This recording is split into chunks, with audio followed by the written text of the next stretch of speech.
Hoje, sem demoras, mais uma vez, o tema é quente. Nós vamos falar de batalha de autoridade. Como assim batalha de autoridade, né?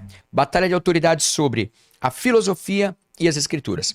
Então, você que tem acompanhado os podcasts até aqui, você pode observar que a gente falou bastante sobre religião, filosofia, sobre Bíblia, sobre crença, sobre idolatria, enfim. A gente fez uma abordagem bastante significativa, não sei se tão profunda quanto deveria, né? Mas hoje nós vamos seguir aqui com este assunto e você não pode perder. Fica até o final e antes, eu sei que às vezes você não gosta muito, mas é importante você curtir, dar o seu like, compartilhar, se inscrever no canal, vai ser bom pra gente, vai ajudar bastante. Então faça isso, né? E compartilhe aí com quem você conhece para poder a gente compartilhar também um pouco de conhecimento, né? Dentro desse mundo tão fantástico que vivemos com tanta informação, né? Fizemos um resumo sobre a história da filosofia, entendendo ali a sua sequência histórica, né? Com o passar do tempo.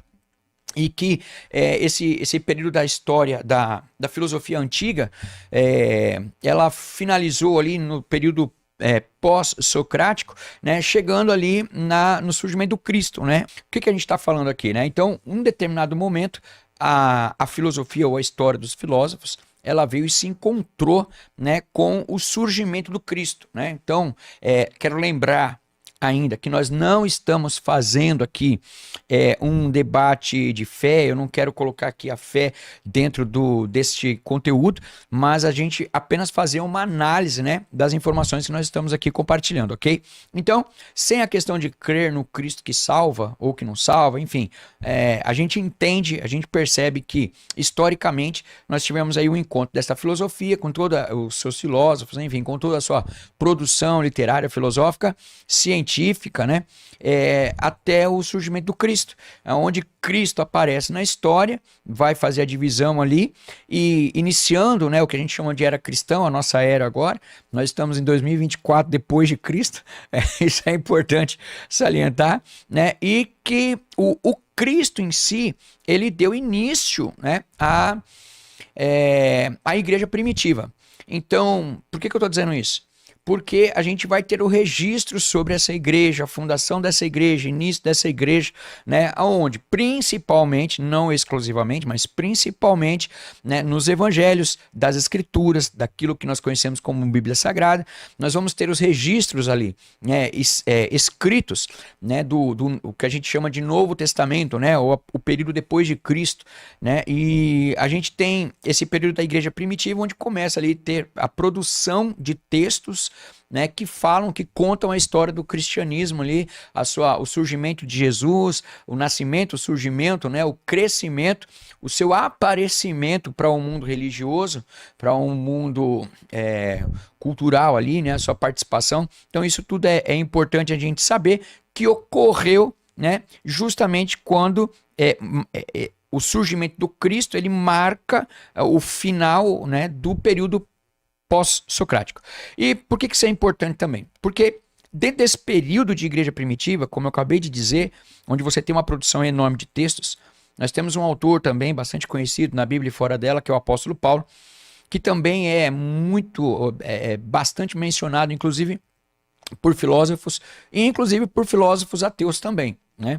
Então, é uma personalidade, é uma pessoa que esteve ali, e temos outros tantos escritores também daquele período onde estava Paulo, né? Então, a gente tem bastante produção literária ali daquele momento da história, e o que eu quero avançar sobre isso é que nesse período, né, vão surgir homens que vão escrever também depois de Paulo, depois dos apóstolos, depois dos 12 ali, eles também vão produzir algum tipo de literatura, algum tipo de filosofia e são conhecidos aí hoje como os pais da igreja, né?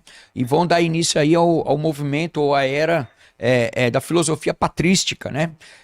Justamente como sendo aí ou a gente pode entender que a filosofia patrística é o estudo dos pais da igreja, aqueles que produziram conteúdo, né? Interessante nesse mundo da internet, mas que produziram ali uma literatura ou uma filosofia a partir deste período, né? Então o que eu estou dizendo? Que a gente tinha a filosofia antiga da Grécia, a gente teve um encontro com Cristo, ou o surgimento de Cristo, historicamente falando, a gente teve os convertidos ao cristianismo que escreveram e produziram também uma literatura bastante vasta e abrangente sobre o Cristo, e que também traz muitos conteúdos históricos também, né, do primeiro século, dos imperadores e tudo mais. Isso também é importante a gente destacar. E esse encontro, né, com essas pessoas que estavam ali naquele momento gerou o que a gente chama, ou que é conhecido hoje de filosofia patrística, né, que é o encontro ali mais ou menos da filosofia com o Cristo. E a partir dali, né, a gente começa a ter um movimento, esse movimento patrístico, depois escolástica, enfim, depois você vai vir ao Renascimento, e aí vai chegar até os dias de hoje. Mas eu também, o objetivo nem é esse muito, a gente hoje é falar sobre essa questão desse encontro e o que isso nos atinge, ou que está relacionado com o nosso dia a dia, né? Então, o que acontece? É interessante também a gente comentar aqui que nem todos concordam, por exemplo, que esses pais da igreja produziram uma filosofia cristã, ou seja, após ou durante e após ali o início do Cristo, eles produziram uma literatura, uma filosofia, porém, não necessariamente, ou a gente pode dizer que pessoas, os estudiosos da época, eles contestam isso, né, dizendo que, na verdade, ao invés de eles produzirem uma filosofia, eles mais estavam embasados, né, nos antigos filósofos gregos do que, de fato, produziam algum material com originalidade, né? Mas não é o tema do debate aqui, é só para você saber que, né, se tem hoje um grupo muito forte, importante, pessoas, eruditos, especialistas do segmento, que concordam que eles são, né, os precursores aí, os literalmente conhecidos como pais da igreja, não os que estão registrados na Bíblia, né, mas os escritores, a gente também tem um lado aí que defende de que eles não criaram nada original, mas apenas basearam-se ali nos antigos filósofos. No entanto, lembrando que esses antigos não tinham ainda vivido a época de Cristo, ok? Mas isso é importante a gente deixar aqui também registrado. E essa filosofia é produzida, né, pelos pais da igreja, nesse início, né, primeiro, segundo século. Eu vou ler aqui uma listinha com os nomes para que você possa depois dar uma pesquisada. É interessante que, assim, essa filosofia, ela contribuiu de uma forma muito forte, né, para o que a gente conhece hoje como filosofia e teologia cristã. Então, muito da teologia e filosofia conhecida hoje pela igreja, eu digo, igreja generalizando, né, a igreja católica, na verdade, mas o conhecimento religioso, vamos dizer assim, né, foi muito embasado por estes pais da igreja, né, muitos conhecidos aí, depois, mas isso já no terceiro, quarto século, né, eu até comentei no vídeo passado com Tomás de Aquino, com Santo Agostinho, tem uma galera que é muito importante para a história como um todo.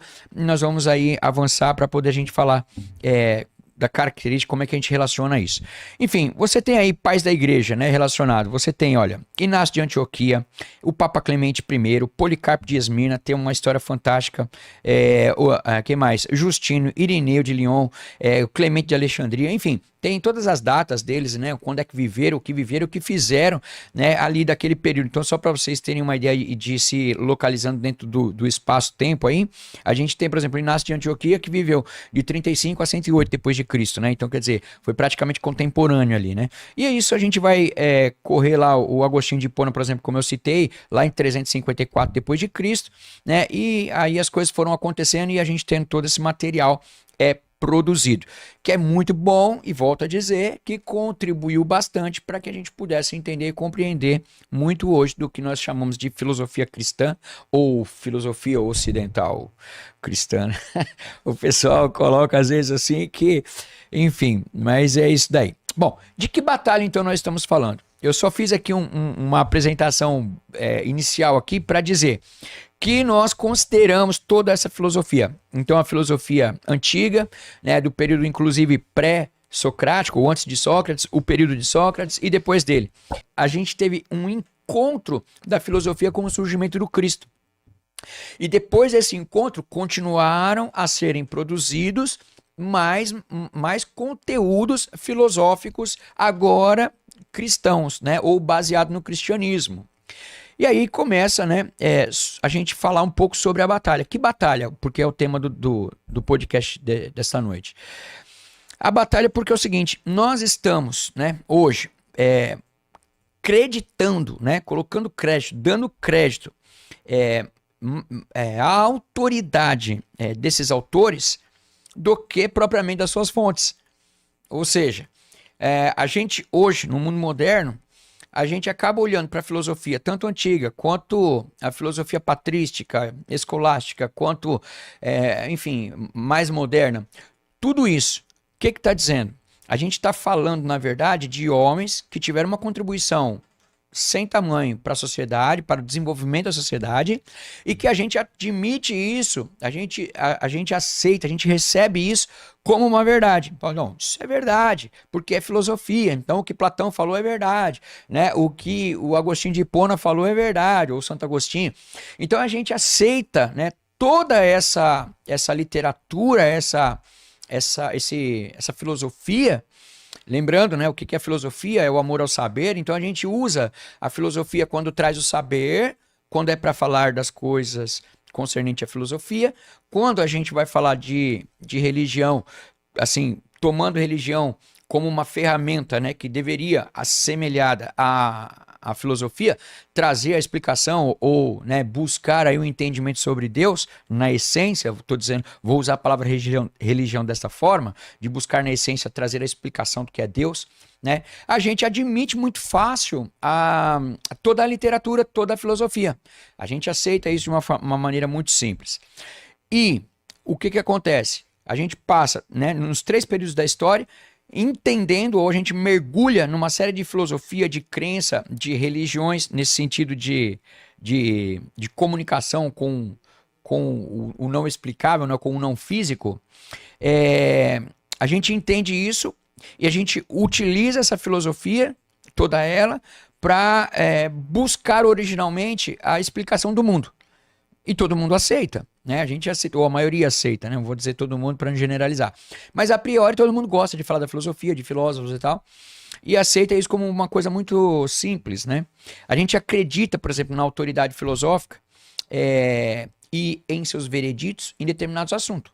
A gente olha para matemática, para geometria, para física, para ciências, para biologia, né? Para literatura, para filosofia propriamente dita, para a religião, e a gente entende, concorda e acredita, né? Ou simplesmente concorda, não sei se acredita é a palavra, mas a gente concorda com tudo o que a filosofia trata sobre esses assuntos. E a gente tranquilamente recebe isso como fato, como verdade. Mas nós descartamos, por isso a batalha de autoridade, nós descartamos os objetos de estudo dessa filosofia. Como assim? Quando a gente fala de matemática, filosofia e, enfim, todas as outras matérias que nós estudamos hoje, a gente vai olhar para o passado e vai ver que foram filósofos gregos que fizeram a distinção, a separação, que colocaram o que é filosofia, o que é biologia, o que é ciências, o que é literatura. E a gente hoje estuda isso nas escolas e tem como certo que isso é verdade porque alguém fez. A gente recebe isso, é uma autoridade. A gente recebe isso de uma forma de reconhecer a autoridade desse conteúdo. Porém, desses mesmos filósofos, quando eles falam de Deus, e eu trouxe aqui no programa passado, por exemplo, frases, né, que levam aí esses filósofos a defenderem a tese de Deus ou a existência de Deus, aí a gente não tem tanta autoridade assim, ou não recebe tanta autoridade deles dessa forma. Então você vê, olha que coisa, né, que pensamento dúbio que a gente acaba tendo. Então a gente recebe da filosofia informações sobre o mundo secular, vou chamar de secular, no sentido de, nas áreas da vida, nas áreas do conhecimento, na busca daquilo que é verdade, a gente recebe isso muito bem, a gente concorda com a literatura, a gente concorda com tudo isso. Porém, quando estes mesmos autores tratam do assunto Deus, a gente parece que tem uma tendência a não compreender ou não aceitar com a mesma autoridade. E eu estou falando ainda dentro da filosofia, nem estou falando das escrituras ainda, né? E isso é uma coisa que causa, de certa forma, uma discrepância de pensamento. Por quê? Porque se nós estamos, na verdade, dentro de um pensamento onde filosofia tem autoridade para me ensinar e isso ajuda eu compreender o mundo. Quando essa mesma filosofia fala sobre Deus ou sobre Cristo, ela não vale? Então, assim, ou a gente tem a filosofia que serve para tudo, ou a gente tem a filosofia que serve para nada, ou a gente tem uma filosofia que só cabe para aquilo que eu quero. Ou seja, né, quer dizer, aquilo que me convém. Então, aquilo que me convém, eu entendo a autoridade da filosofia, concordo com ela, coloco na mesa, bato no peito e digo, isso é verdade. Por quê? Porque foi fulano que disse ou ciclano que disse. Mas quando esses mesmos filósofos tratam do assunto, né, de uma forma, vamos dizer, trazendo sobre a realidade de Deus, aí a gente já não tem mais a mesma coerência, né? A gente já não tem mais a mesma, vamos dizer assim, a gente não entende a mesma autoridade filosófica. Então, quer dizer, aquilo que era autoridade agora passa a não ser mais. Por isso o tema do programa desta noite, né, é batalha de autoridade, né? Filosofia e escrituras. Mas avançando. Por exemplo, vou trazer exemplos para você do que eu estou falando aqui essa noite. Eu não posso falar essa noite que eu não sei que hora que você vai assistir o programa, né? Mas veja bem, então, por exemplo, a gente pega lá, como eu citei no programa anterior, a gente pega na filosofia antiga, Sócrates, Platão e Aristóteles, que os três trazem afirmações sobre a presença de Deus, a existência de Deus, a relação de Deus com o seu dia a dia, e aí a gente observa que os mesmos pensadores que têm uma autoridade filosófica, né, com o saber de maneira geral, são aceitos. Porém, quando o objeto de estudo, objeto entre aspas, estou falando de Deus, quando a explicação de Deus, eu não estou falando de fé, eu estou falando da explicação sobre, eu estou falando de filosofia como ferramenta de conhecimento, como amor à sabedoria. Então, quando a gente vai compreender a sabedoria, né, desses homens, quando o objeto do seu estudo é Deus, então a gente fica mais reticente e a gente já não quer mais concordar ou ter a mesma autoridade. Então a gente vai agora buscar outros parâmetros para rejeitar aquele conteúdo. Mas, por que isso ocorre, né? Eu vou trazer aqui, eu comentei do apóstolo Paulo, e olha só o que Paulo fez, ou o que ele falou, né, lá em Atos 17, sobre a questão da filosofia. Preste atenção, não sei se você conhece isso, mas em Atos 17, Paulo diz assim, não estou falando de fé e não estou pregando Bíblia, estou falando de assuntos filosóficos, ok? Olha só, enquanto esperava por eles em Atenas, Paulo ficou profundamente indignado ao ver que a cidade estava cheia de ídolos. Onde Paulo estava? Em Atenas. O que tinha em Atenas? Ídolos. Se você não sabe o que é ídolos, não lembra, no nosso vídeo que está aqui no canal Voltando à Base, tem lá o programa Religião. Dá uma olhadinha lá para você ver o que é ídolo. Então, o que o texto está dizendo, o texto do apóstolo Paulo, ele está dizendo que ele estava em Atenas e lá haviam vários ídolos. Verso 19. Então levaram a uma reunião do Areópago, onde lhes perguntaram, podemos saber que novo ensino é esse que você está anunciando, Paulo? Né? O que era o Areópago? Era uma espécie de tribunal, uma espécie de lugar onde os filósofos da época, e que filósofos? Esses que perguntaram para Paulo. Quem eram esses filósofos? Os estoicos, os epicureus. O Paulo estava no centro da filosofia do mundo, daquele mundo antigo. Paulo estava no centro da filosofia. E ele chegou a ir a Atenas e levaram Paulo até o Areópago para saber qual era o assunto ou o conteúdo do novo ensino que Paulo estava trazendo. Você consegue compreender isso? Então, assim, a nata da filosofia estava reunida ali, esperando, querendo saber o que Paulo estava anunciando. O que você está dizendo? O que esse Paulo está dizendo? E o texto continua e ele afirma. Então Paulo levantou-se na reunião do Areópago e disse, atenienses, vejo que em todos os aspectos vocês são muito religiosos. Olha aí, o assunto religião entrando aqui pela própria escritura, né? Agora eu estou falando de escritura, falamos de filosofia e agora estou trazendo um texto de escritura. Olha só, o que eu disse. Os antigos filósofos, eles trazem escritos sobre Deus. E agora o apóstolo Paulo também vai trazer um escrito sobre os filósofos. Olha o que ele diz. Atenienses, vejo que em todos os aspectos vocês são muito religiosos. Pois, ele vai explicar o porquê que ele observou isso, pois andando pela cidade, observei cuidadosamente os seus objetos de culto e encontrei até um altar.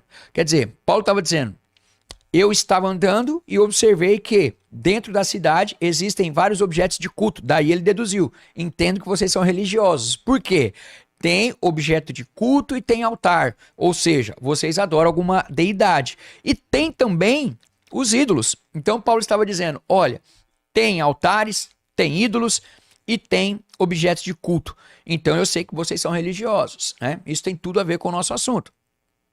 E aí Paulo conclui dizendo: olha, encontrei até um altar que está escrito o seguinte: ao Deus desconhecido. Paulo, dentro de Atenas, no Areópago, explicando o novo ensino para os gregos, que o questionaram, epicureus e estoicos.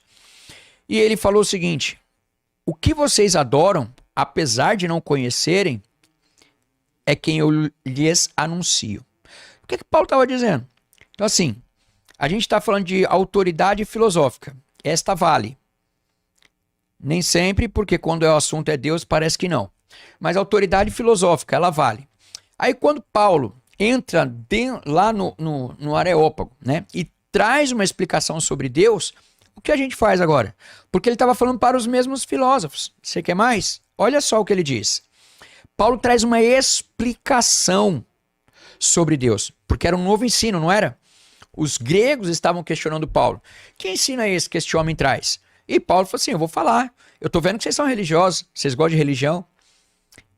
Fazer uma pausa aqui, porque tem gente que fala assim: ah, Bíblia, ela é interpretativa, cada um tem uma interpretação. Olha, veja, vamos avançar nesse debate.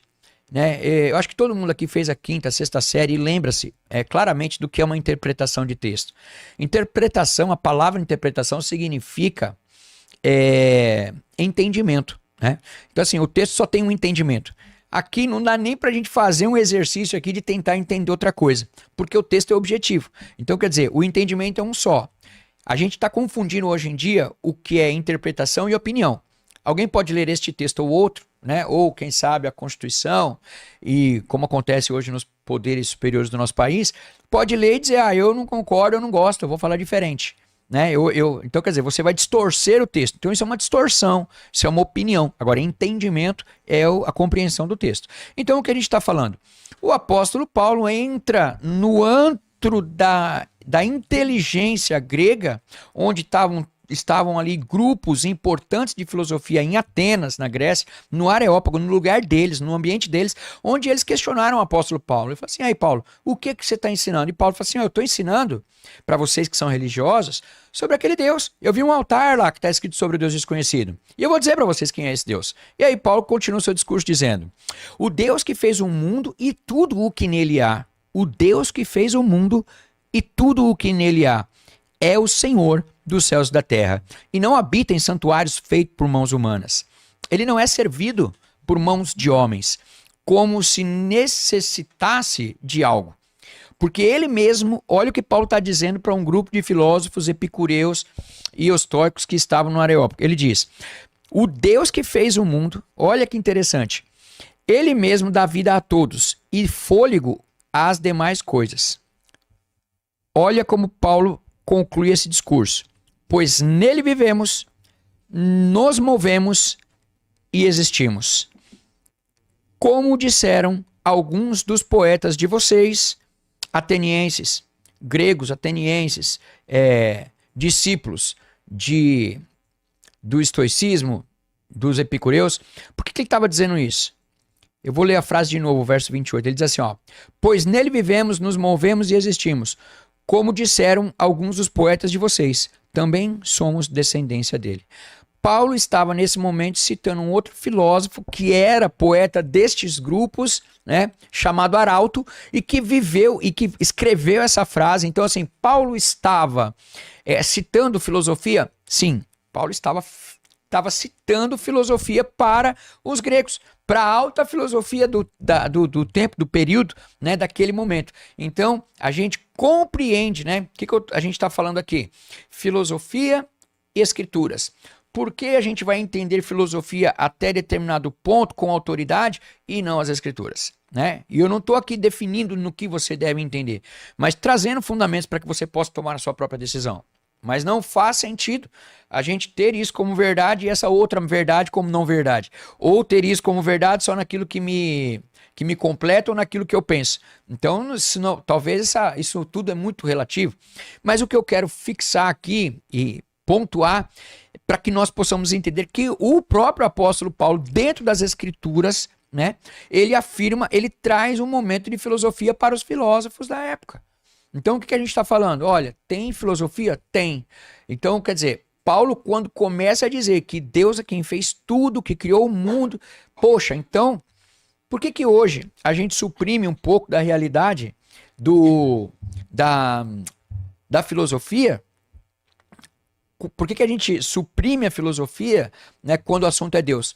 Porque se a gente mantiver, né, com integridade o assunto filosofia, provavelmente você vai ter uma explicação muito forte do que a filosofia buscou todo o tempo da humanidade registrado nas Escrituras. Então, quer dizer, na busca de Sócrates, de Platão, de Aristóteles sobre quem era Deus, o apóstolo Paulo traz isso aqui revelado claro e objetivamente, dizendo, olha, o Deus que vocês estão adorando, que os vossos poetas comentaram, né, é nele. Nele vivemos, nele nos movemos, nele existimos, ele quem fez o mundo e tudo que nele há. Ele é o Senhor dos céus e da terra. Se a gente parasse tudo aqui agora e pegar só esse texto de Paulo, Paulo talvez responderia aí 4.000 anos de história da humanidade e de filosofia antiga. Pode discordar, mas a gente está falando do texto, a gente não está falando de fé. Se nós temos uma ferramenta de busca do saber, que buscou durante 4.000 anos, eu estou dizendo aqui, considerando o homem na Terra 6.000 anos, eu sei que vai ter muita gente discordando, mas enfim. Mas o que a gente está vamos tratar do período grego, ou do período da filosofia antiga. Então, toda a pergunta do mundo antigo, da filosofia sobre a existência de Deus e a existência do homem, ela foi respondida em 3 parágrafos de Paulo. Então, o que a gente está entendendo? O que eu estou querendo dizer aqui? Por que a gente tem essa batalha de autoridade? Por que a filosofia tem autoridade e a escritura não tem autoridade?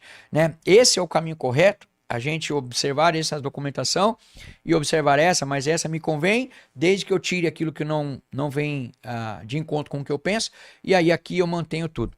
É bem complexo, né? Então, volto a dizer, o objetivo aqui é trazer você ao pensamento para que a gente possa perceber isso. Então, o que eu estou dando um exemplo aqui para você é que o que a filosofia antiga fala e o que as escrituras falam. A escritura não falou o contrário à filosofia. Ela talvez confirmou e respondeu o que a filosofia diz. Mas qual é o problema? O problema é que nós damos mais autoridade aos autores do que ao texto.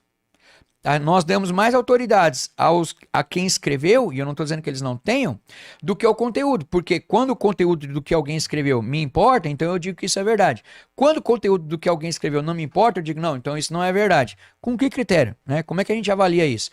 Agora, esses escritores que são considerados importantes, são considerados autoridade, o que nós estamos dizendo? Se isso é uma autoridade, a escritura também é, porque a escritura responde às perguntas de toda a filosofia, né? E acho que até de uma forma bem simples, né?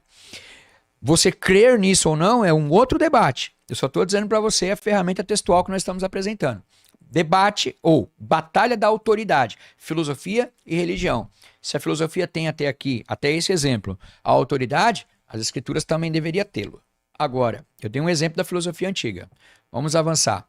Vamos dar um exemplo da filosofia católica. Então, eu acabei de dizer que os pais da igreja, né, depois de Cristo, avançaram, começaram a escrever também, e parece que acontece uma coisa semelhante. Parece que eles têm mais autoridade do que o objeto de estudo, que seriam os textos.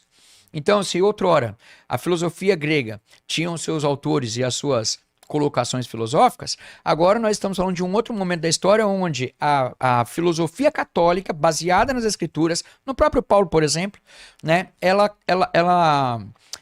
construiu ali, vamos dizer assim, a base do catolicismo romano, como conhecemos hoje, né? Ou seja, deu a base para a construção da Igreja Católica Apostólica Romana, ou cristianismo no mundo, e depois de lá, em 1500, suas derivações através da Reforma Protestante, nós vamos falar um pouco também. Mas olha só, o que eu quero dizer aqui? A mesma produção literária ou filosófica desses pais da igreja, que construíram esse caminho, né, para a Igreja Católica como a conhecemos hoje, ou até pelo menos ao Concílio de Trento, É, a gente tem, na verdade, uma construção de pais da igreja altamente considerados, respeitados, e eu não estou dizendo contra eles, eles de verdade os são. A reflexão aqui está: a autoridade da filosofia e a autoridade das escrituras, ok? Então, estes mesmos pais da igreja que constroem a filosofia ocidental no início do século, produzida, que hoje é utilizada, ainda nos dias de hoje, são os mesmos pais que contribuíram, colaboraram ou permitiram, por exemplo, a indulgência. Né? Então, quer dizer, a indulgência da Igreja Católica, que perdurou praticamente sempre, ou pelo menos até 1500, e as pessoas cobravam valores dos familiares que estavam vivos, né, que tinham perdido seus familiares, para que houvesse salvação daquela alma. Né? Então, quer dizer, vou pagar um valor e vai acontecer. Mas há algo estranho nisso também. Por quê? O que eu estou dizendo? A autoridade da filosofia. Então, esses homens são autoridades, o que eles falam é verdade. Por que nunca eles falaram assim, olha, isso não está nas escrituras? Né? Então, por exemplo, por que a escritura não teria autoridade? Olha só que interessante. Efésios capítulo 2, também do apóstolo Paulo, diz assim, olha, pois vocês são salvos pela graça por meio da fé, e isso não vem de vocês, isso é um dom de Deus, não por obras, para que ninguém se glorie. Então, quer dizer, se eu não sou salvo pessoalmente, eu estou falando dentro de uma filosofia cristã.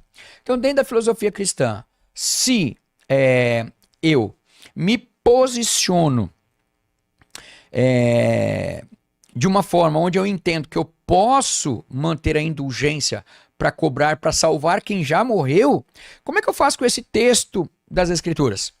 Então, o que tem autoridade? Por isso, autoridade, ou batalha de autoridade, filosofia e escrituras. Então isso me faz pensar que os pais da igreja talvez tenham perdido, tudo bem, que eles falaram quase 1000 anos, ou 600 anos, mas será que não houve aí algum desleixo, alguma facilitação, algum problema? Porque quando nós vamos chegar em 1500, no momento da Reforma Protestante, a gente vai ver a Igreja Católica se movimentando na Contra-Reforma, né, tentando extinguir ali do seu domínio a corrupção, né, a própria indulgência, né, que foi um dos fatores importantes levantados por Martim Lutero. Então, por que ou como a gente vai colocar isso dentro da mesma conversa? Por quê? Se nós temos autoridade filosófica, nós temos uma autoridade das Escrituras? Sim ou não? Então, se isso tem autoridade, por que isso não tem? Mais um exemplo, ainda da Igreja Católica, ou da filosofia católica, ou da filosofia ocidental, ou da filosofia patrística, da filosofia dos pais da Igreja. Veneração de imagens, por exemplo. Né? Você sabe até hoje que hoje encontra-se em algumas religiões, ou no catolicismo, a adoração ou veneração de imagens. O próprio apóstolo Paulo diz que quando entrou em Atenas, ele viu o quê? Imagens de ídolos, né? Então, quer dizer, o que é o ídolo, né? É uma imagem que representa uma entidade ou uma deidade. Então, se o Paulo ficou revoltado, né, de chegar dentro de Atenas e ver tanta idolatria, quer dizer, a veneração de ídolos, será que os pais da igreja, que desenvolveram toda a filosofia cristã do primeiro, segundo, terceiro, quarto, quinto século, será que eles não perceberam que eles poderiam ter colocado? Ou se colocaram, por que a igreja não efetivou isso? Ou que autoridade tinha se foi registrado? O que eu estou dizendo aqui? Que a autoridade filosófica, ela está de frente com a autoridade, né, das escrituras, e até onde isso é coerente nos dois pontos. Então a gente está falando de que a filosofia cristã produziu um conteúdo que não necessariamente observou o conteúdo dos escritos do apóstolo Paulo, por exemplo.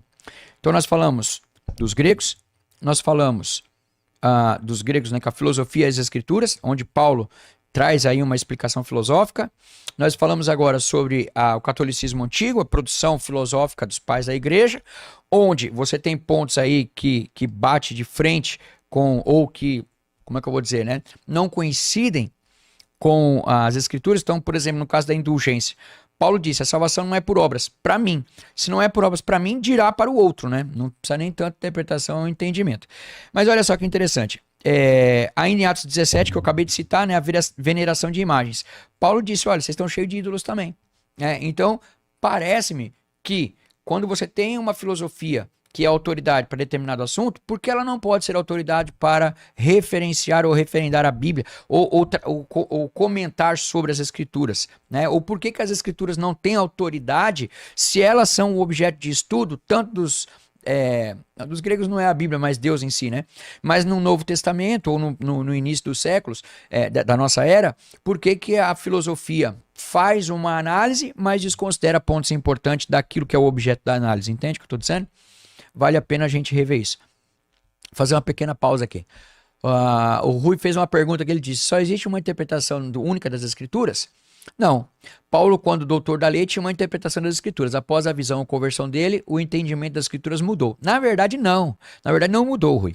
Porque o que acontece? O que o apóstolo Paulo faz, ele entende o que é o cristianismo, que, óbvio, é um outro tema para a gente falar aqui num outro momento, mas só para responder o Rui não passar em branco ali, o que acontece é que o apóstolo Paulo viveu e foi doutor da lei. E quando ele conhece Cristo, ele percebe que Cristo, ele cumpre toda a lei, pois era o único capaz de fazê-lo, porque a lei, pelos textos do próprio apóstolo Paulo, elas conduzem o homem à revelação dos seus próprios atos pecaminosos, né? Então, quer dizer, a lei, ela amplifica, ela revela quem de fato o homem é. E Paulo compreende que pela lei ele não consegue ser salvo. Ele reconhece que ele não consegue cumprir a lei, né? Que então dos judeus, e o fato de não cumprir a lei, ou ele entende, como ele acabou de dizer, eu acabei de citar aqui em Efésios 2, ele entende que não é pela obra, ou seja, não é por um conjunto de regras que eu vou seguir, não é por um conjunto de ideias conectadas a uma religião que eu vou praticar e vou ser salvo, né? Então Paulo entende isso, então ele avança muito no debate, e ele vai ter ali uma discussão muito importante no livro de Gálatas, no próprio livro de Romanos. Eu recomendo todo mundo ler o livro de Romanos. É um livro das Escrituras, mas que traz uma abrangência e uma contribuição enorme para os pais da igreja, para aqueles que, né, desenvolveram a filosofia patrística, para os reformadores, enfim. De toda forma, o livro de Romanos é fantástico, vale muito a pena você entender.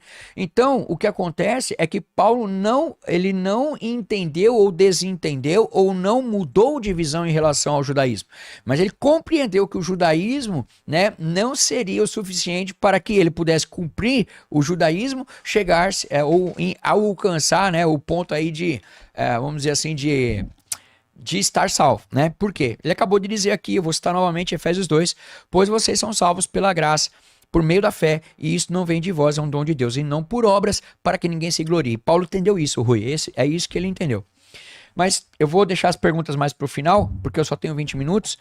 Então nós falamos aqui de um exemplo, né? Uma batalha de autoridade sobre filosofia, onde a filosofia é constituída de uma forma e os escritos sobre elas, não na sua totalidade, são questionados, né? Então, por que não teriam autoridade? Nós demos um exemplo também na Igreja Católica, onde os pais da igreja que produzem a filosofia ocidental, católica, parecem ter, ou a igreja não observou, né, as bases ou a autoridade das escrituras para tanto. Tá ok. Vamos para um outro exemplo para a gente entender que eu não estou aqui, né, levantando críticas sobre essa ou aquela religião. Vamos falar do calvinismo. Do calvinismo, eu não estou falando da reforma protestante, mas do calvinismo. Hoje, a gente tem, dentro do calvinismo, né, umas vertentes assim, bastante, vamos dizer, controvérsias, né? Então você tem aí de 500 anos para cá um debate muito grande sobre a soberania de Deus, sobre a graça irresistível, né? Sobre a salvação, a predestinação, e as pessoas acabam também dando mais autoridade para o Calvino do que para os escritos, quer dizer, para os escritos de Calvino do que para as escrituras, né? Atribuindo a ele ou delegando a ele o entendimento de determinados textos. Ou seja, parece que o que os pais da igreja interpretaram é ótimo, vale. Então, assim, a gente terceirizou a parte do raciocínio e do conhecimento.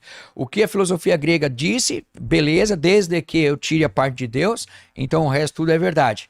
E aí agora a gente está falando do calvinismo. Então, assim, parece que as escrituras são desprezadas em alguns momentos, né? E o calvinismo é colocado como algo maior, né? A gente considera como autoridade o que Calvino disse, mas mesmo que isso, como nos outros dois exemplos, possa vir de alguma forma atuar de forma incoerente. Então, por exemplo, se você perguntar para algum calvinista, né, eu até vi esses dias um debate, um calvinista e um não calvinista, e vamos chamar de arminiano, mas é outro debate também, mas é porque assim, ou você concorda com o Calvino, ou eles te rotulam com alguma coisa, mas veja, e eu também não estou aqui desqualificando o Calvino, dizendo que sua obra não é importante e tudo mais. Porém, quando o Calvino vai falar, por exemplo, de soberania, né, dos escolhidos, do predestinado, aí você pergunta assim, cara, mas vou usar o exemplo que vi. Jesus chamou o jovem rico, né? O jovem rico, a Bíblia fala que o jovem rico chegou a Jesus e queria ser salvo. O que eu tenho que fazer para ter a vida eterna? Jesus deu uma série de instruções para ele. Ele falou: isso tudo eu faço. Aí ele falou assim: então me segue. E aí ele abaixa a cabeça e vai embora, né? Então, quer dizer, onde que está a graça irresistível, a soberania de Deus? Deus não escolheu ele? Aí a gente cai num outro debate, né? Porque Calvino diz que isso aí, que a graça é irresistível, que quando Deus chama, acabou. O cara é predestinado, então Deus escolheu um para ser salvo e o outro não. Beleza. Aí como que a gente faz então com o jovem rico? Jesus chamou de forma ineficaz, porque se o chamado é eficaz, estou dizendo falas do Calvino, se o chamado para Calvino é eficaz, então Deus chamou alguns de forma eficaz e de outros Deus estava brincando. Deus estava tirando só um barato com o jovem rico. Quando Jesus falou para ele assim, vem, me segue, Jesus não estava falando sério como falou, por exemplo, com Mateus. Porque quando Jesus chamou Mateus, o cobrador de impostos, Jesus disse, segue-me. O Mateus levantou e foi. E aí o jovem rico não, o jovem rico ficou lá. O que eu estou dizendo aqui? Parece que a gente dá mais autoridade para a filosofia cristã, seja ela patrística ou reformada, do que de fato para as escrituras. Que é um texto? Consequentemente, Romanos 5, verso 18. Consequentemente, assim como uma só transgressão resultou na condenação de todos os homens, assim também um só ato de justiça resultou na justificação que traz vida a todos os homens. Então o que o pessoal precisa entender? O que o texto está dizendo. Todos os homens morreram em Adão. Qual é a evidência do pecado de Adão no homem? É que ele morre. Né? Então, quer dizer, o salário do pecado é a morte. Então, todos os homens... Você conhece alguém que nunca morreu? Né? Só se for o Highlander, né? Que não morria. Mas, quer dizer, todo homem morre. Então, a evidência de que o homem pecou e o salário do pecado é a morte é a própria morte do indivíduo. Né? Então, quer dizer, hoje a gente meio que desqualifica. Então, quando você vai para o debate, o que acontece? As pessoas resolvem te agredir ou desqualificar a sua pessoa, mas não conseguem olhar para as escrituras. Então, eu por enquanto dei 3 exemplos, né, desse debate ou dessa batalha de autoridade sobre filosofia e escritura, Paulo, sobre catolicismo e escritura, Paulo, que não são coerentes, e agora calvinismo e escritura, que também não é coerente pelo próprio apóstolo Paulo. Tem mais exemplo? Tem mais exemplo. Quando a gente pega, por exemplo, o que disse Allan Kardec, veja, não estou aqui com o objetivo de ofender ou desqualificar qualquer religião, só estou fazendo uma batalha de autoridade. Por que que isso tem autoridade e isso não tem? Por que que uma filosofia, a filosofia, ou a filosofia cristã, ou a filosofia ocidental, a filosofia moderna, ou a filosofia religiosa, ela tem autoridade e as escrituras não? Sendo que todas essas filosofias basearam-se de alguma forma, de algum momento, das escrituras originais. Entende o que eu estou dizendo? Então veja só, o kardecismo, por exemplo, na pessoa do Allan Kardec, né, que ensina sobre a reencarnação, eu assim, olha, o homem ele morre e reencarna, né? Então, segundo a doutrina da reencarnação, você morre, você vai evoluindo, você vai reencarnando, você vai evoluindo, você vai reencarnando. Isso é o que a pessoa disse e essa é a filosofia ou a doutrina ou o ensinamento que ela traz. Porém, o que diz as escrituras? Hebreus 9, 27, está escrito assim, da mesma forma como o homem está destinado a morrer uma só vez e depois disso enfrentar o juízo. Então, o que eu estou dizendo? Por que que a autoridade, por que nós vamos enxergar a autoridade na filosofia kardecista ou na doutrina kardecista ou nos pais da igreja ou na filosofia antiga e vamos desqualificar as escrituras? Olha só, em nenhum dos exemplos citados aqui, eu estou desqualificando as doutrinas, ou os estudos, ou a filosofia. A minha pergunta para você, onde eu quero chegar, onde a gente precisa chegar é, por que existe esta batalha de autoridade? Porque tudo isso se baseia nas escrituras, e isso tudo tem autoridade, as escrituras não. Então fica aí de reflexão, você pensar um pouco sobre isso, na questão da filosofia versus as escrituras. Continuando nos exemplos, né? O tempo está acabando, mas eu preciso até o final. Para você não achar que a gente está com partidarismo, né? Dizer, ah, mas você está falando do outro. Não, eu estou falando da história. Vou dar mais um exemplo. Pentecostalismo. Olha só. Hoje, na sua maioria, na sua grande maioria, se você perguntar hoje para um membro de uma igreja pentecostal e disser para ele assim, por que você é pentecostal? Ele vai provavelmente levar você ao pensamento do livro de Atos, onde fala do dia de Pentecostes, né, da descida do Espírito Santo. Mais um momento onde nós temos uma filosofia, vamos chamar, eu não sei se a gente vai chamar de filosofia como a patrística, mas um pensamento religioso, uma filosofia religiosa, né? Uma doutrina religiosa que está dizendo que a base da sua estrutura, da sua organização é o dia de Pentecostes. E aí também a evidência lá do batismo com o Espírito Santo com línguas estranhas. Vamos ver o que o texto diz? Atos 2 diz assim, verso 4. Todos ficaram cheios do Espírito Santo e começaram a falar noutras línguas. Não está dizendo que é língua estranha. Conforme o Espírito os capacitava. Então a gente está percebendo. O texto é simples, é claro e objetivo. Não carece de interpretações ou, né, visões diferenciadas. Todos ficaram cheios do Espírito Santo e começaram a falar em outras línguas, conforme o próprio Espírito concedia. Havia em Jerusalém, verso 5. Havia em Jerusalém, havia judeus devotos de Deus, vindo de todas as nações do mundo. Ouvindo-se o som, ajuntou-se uma multidão de quem? Dessas pessoas que eram de várias nações. Ajuntou-se uma multidão que ficou perplexa, pois cada um dessas nacionalidades ouvia falar em sua própria língua. Então a língua estranha também, irmãos, pessoal do pentecostalismo aí, né? Então assim, os irmãos pentecostais, acontece igualzinho o exemplo que eu estou dando. A filosofia, ou a ideia, ou o conceito, ou a religiosidade, ou a doutrina, ela tem autoridade, mas parece que a escritura não. Por quê? Porque este texto não está falando de língua estranha e muito menos de ficar falando coisas que não são inteligíveis, que não se podem entender, como se pratica comumente nas igrejas, inclusive atestando que, se você não falar nessas outras línguas ou nas línguas estranhas, o Espírito Santo talvez não esteja em você. Então o que a gente percebe? Mais uma vez, batalha de autoridade. Quem tem autoridade? A escritura tem autoridade? Ah, não, a escritura não tem porque ela é escritura. Ah, mas a filosofia tem, a patrística tem, o kardecismo tem, o pentecostalismo tem, né? Então, a questão é, a gente precisa entender onde está a base, né? A questão, mais uma vez, vou pontuar aqui, não é ofender, desqualificar ou falar, né, de uma forma pejorativa das religiões, mas trazer para você batalha de autoridade, filosofia versus escrituras. É disso que a gente está falando. Então, passa pela cultura grega? Sim, passa pelos filósofos gregos. Passa pelo início do cristianismo? Sim, passa pelo cristianismo.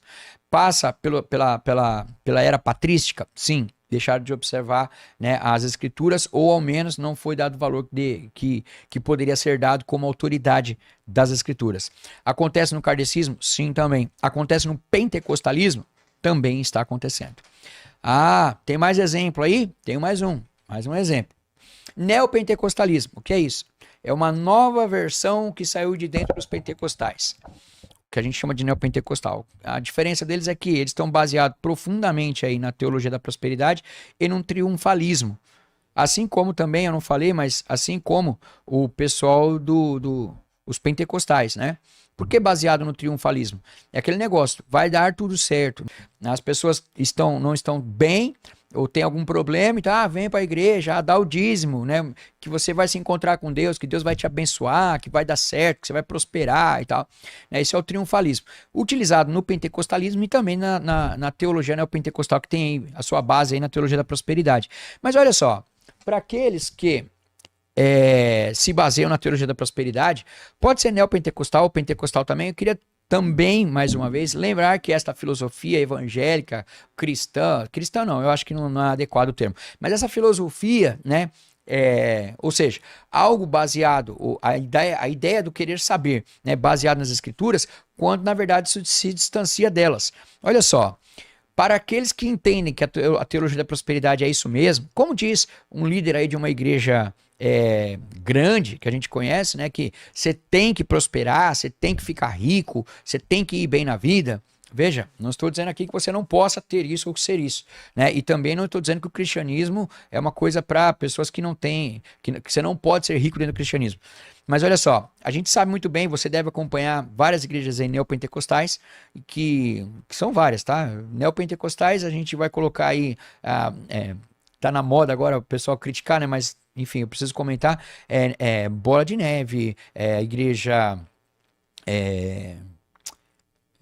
Renascer, a Universal, enfim, uma gama grande de igreja mundial, né, a Plenitude, né? Então, assim, na verdade, essas vertentes que nem dá para chamar de filosofia, mas eu estou tentando trazer um exemplo aqui para vocês entenderem o que eu estou dizendo, sobre a questão de autoridade, ou de quem tem autoridade, e se tem autoridade aqui, por que não aqui, essa batalha de autoridade.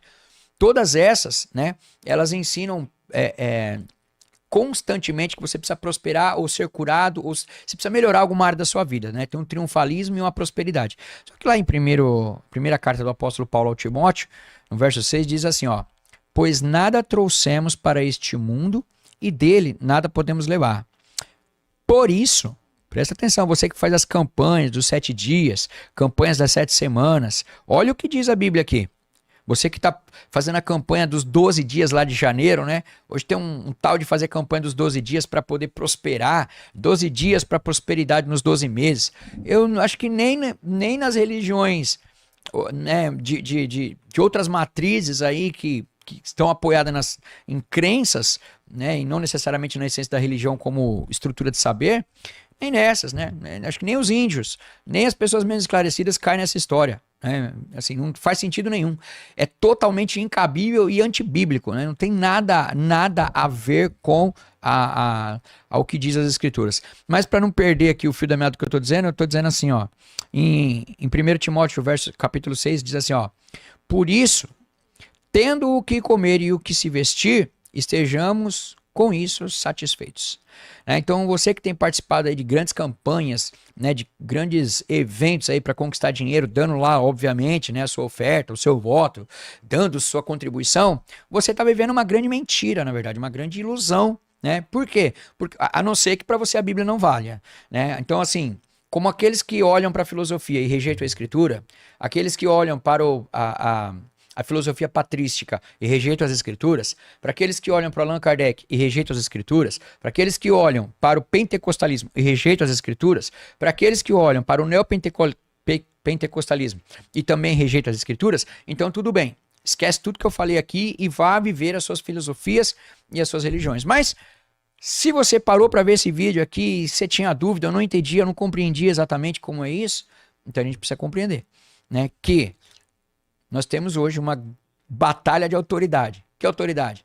A autoridade das filosofias, dos pensamentos, das religiões, versus as escrituras sagradas. Por que a autoridade, depois de tanto exemplo que eu dei aqui, por que a autoridade das escrituras ela é questionada? Por quê? Né? A gente poderia até chamar aqui, de repente, ao invés por exemplo, da filosofia cristã, né? Por que a gente se baseia na filosofia patrística e não necessariamente nas escrituras? Eu sei, alguém vai dizer, não, porque eles estão explicando as escrituras. Eu dei alguns exemplos aqui bastante importantes. Você fica à vontade, você é livre, você tem cabeça, você tem entendimento, você tem pensamento, você tem lógica, você tem raciocínio sobre isso, né? Se isso é coerente.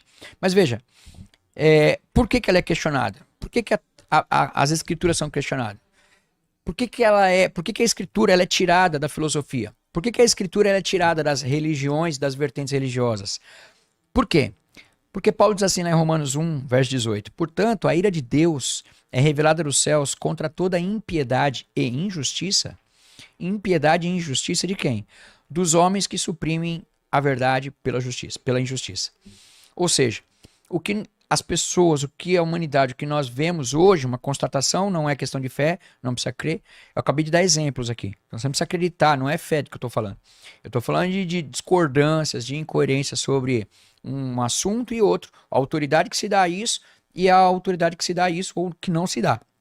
É a autoridade que a filosofia dá aos escritores, aos seus textos, mas suprime as escrituras. A autoridade que nós vemos nos filósofos e que a gente acaba não atribuindo a mesma autoridade para aquilo que é o objeto dos seus estudos, né? A gente acaba dando autoridade para os pastores pentecostais ou neopentecostais, que eu não sei se são muito diferentes também, porque, né, quando envolve aí questão financeira, os dois estão dentro do mesmo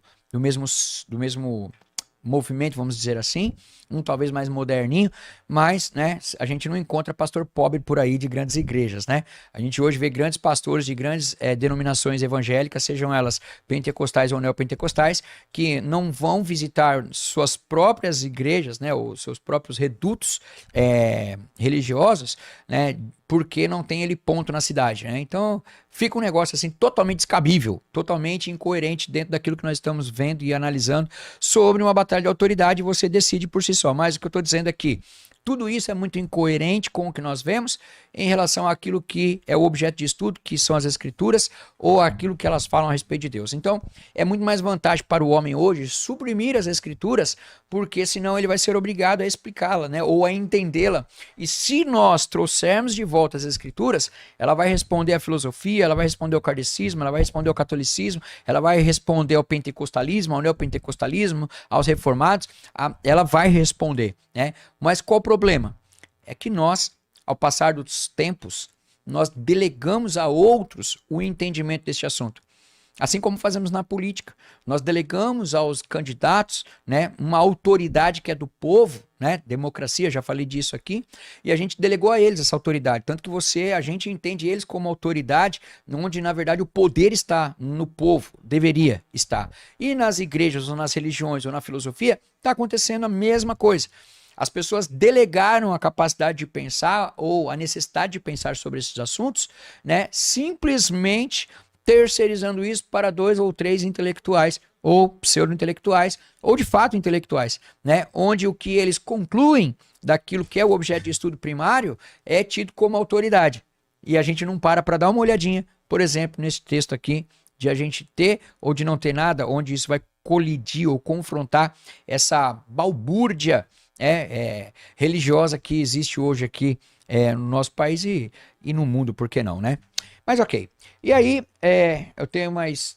Não tenho mais, acabou meu tempo. Eu só quero terminar dizendo para você o seguinte. Enfim, batalha de autoridade. Filosofia versus as escrituras. As escrituras respondem aos questionamentos da filosofia. Ela responde. Mas é muito mais legal a gente ficar com ser ou não ser, eis a questão, do que a gente trazer uma explicação óbvia, objetiva, como a de Paulo lá em Atenas, no Areópago. E a gente vai finalizar fazendo esta pergunta, né, ou entendendo esse processo. Por que as escrituras têm a sua autoridade questionada? Porque ela explica, porque ela dá luz às dúvidas, né? Por que a filosofia e a religião têm autoridade e as escrituras não? A gente precisa restabelecer, a gente precisa compreender isso e fazer a distinção disso. E você vai poder fazer isso depois desse vídeo. Assista de novo, verifique novamente. E o que eu quero pontuar é que nós precisamos ser coerentes com a lógica. Porque a própria lógica aristotélica vai nos fazer pensar, enfim, né, a própria questão lógica da filosofia vai nos trazer argumentos que a gente precisa pensar. Se uma coisa é autoridade, a base a qual ela propõe a falar também deve ser uma autoridade. Ou seja, não podemos viver uma vida contraditória. Nós não podemos, em determinados momentos, entender que isso aqui é verdade, que isso daqui não é verdade. Né? A gente não pode entender que isso aqui é autoridade, isso aqui não é autoridade, se elas estão coligadas, vamos dizer assim. Então, para finalizar, a autoridade das escrituras, debatida, comentada, explicada aqui hoje, nada tem a ver com fé. Não tem a ver com fé, ok? A autoridade das escrituras, nós estamos fazendo um debate aqui filosófico, científico, literário e lógico, né, sobre esses pontos abordados. Então, eu quero convidar você a fazer a sua análise e voltar à base. Espero você na próxima quarta-feira e agradecer mais uma vez a participação de todos. Aqui tem muita gente falando. E já tem bastante tema aqui para eu conversar com o Rui de novo, né? A Silvia agradecendo, passando rápido, enfim, realmente passou rápido. Eu agradeço a todos vocês e a gente vai poder, eu vou tentar falar sobre tudo isso de repente num momento mais tranquilo para a gente alcançar e se aprofundar mais. Pessoal, um grande abraço para vocês, muito obrigado. Não estamos atrás de like, mas se esse conteúdo, se o que você ouviu aqui hoje foi importante para você, eu quero te pedir, se inscreve aqui no canal, se inscreve, coloca lá inscrito, ativa o sininho e compartilha com as pessoas. Compartilha esse conteúdo, fala assim, ó, quer pensar um pouco? Vamos botar a mente para pensar, porque hoje, principalmente no programa de hoje, tem muita coisa pra gente pensar e que acho que abrange aí todas as vertentes aí, né? E a gente ainda vai falar mais sobre isso. Um grande abraço e até quarta-feira que vem, se Deus quiser. Até mais.